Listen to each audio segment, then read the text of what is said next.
तो पहला administrative ethics क्या होता है?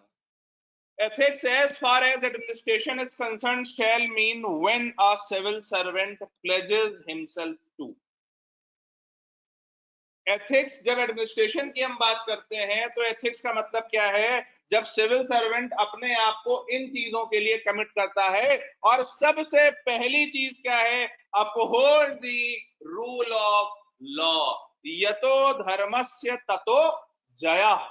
धर्म मतलब ड्यूटी। आपकी ड्यूटी क्या है? सबसे बड़ी ड्यूटी क्या है एज अ सिविल सर्वेंट?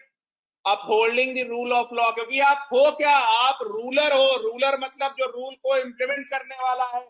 और एज अ सिविल सर्वेंट आपकी सबसे बड़ी ड्यूटी क्या है? You pledge yourself to constitution, और कॉन्स्टिट्यूशन के रहते हुए आपकी सबसे बड़ी ड्यूटी क्या है? Protecting the sovereignty, integrity and unity of your state, and that can only happen when there is rule of law in your country and not chaos.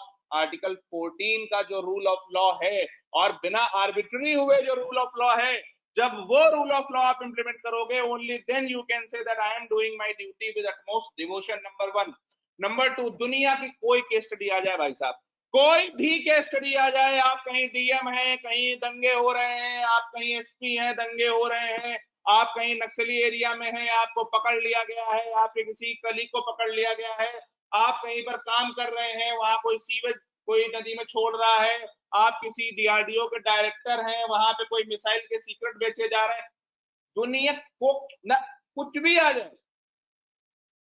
कभी इमोशनल नहीं होना, कभी भी। अपने दिमाग में पहली प्रायोरिटी क्या रखनी है? मुझे रूल ऑफ लॉ के हिसाब से चलना है। उस पोजीशन में मेरे लिए जो आदेश होंगे, जो गाइडलाइन होंगी, जो मेरा कोर्स ऑफ एक्शन होगा, इमोशन से ड्रिवन नहीं होगा। क्यों? क्योंकि जिस चेयर पर आप बैठे हुए हो वो चेयर कैसी है? न्यूट्रल चेयर है। वो चेयर कैसी है? ट्रूली बाई पार्टीशनशिप में बिलीव रखने वाली है। और उस चेयर पर तुम्हें गाइड तुम्हारे पूर्वाग्रह प्रेरोगेटिव नहीं करेंगे। उस चेयर पर तुम्हें गाइड क्या करेगा? Rule of law. इसलिए पहला काम क्या होता है किसी भी सिविल सर्वेंट के लिए, कि जिस जगह पर आप जा रहे हो, जिस पद पर आप बैठ रहे हो, उस पद को रेगुलेट करने वाले, उस पद को चलाने वाले, उस पद पे जो शक्तियां आपको मिल रही हैं, वो किस लॉ से मिल रही है। आपका जो अधिकार क्षेत्र है, आपका जो एरिया ऑफ एक्शन है, एरिया ऑफ वर्क है, वो कौन से रूल ऑफ लॉ से चल रहा है, उसके बारे में awareness. This is the first thing जो आगे आएगा, जिसको हम कहेंगे ऑर्गेनाइजेशनल अवेयरनेस। इसके आगे आने वाली कॉम्पिटेंसी।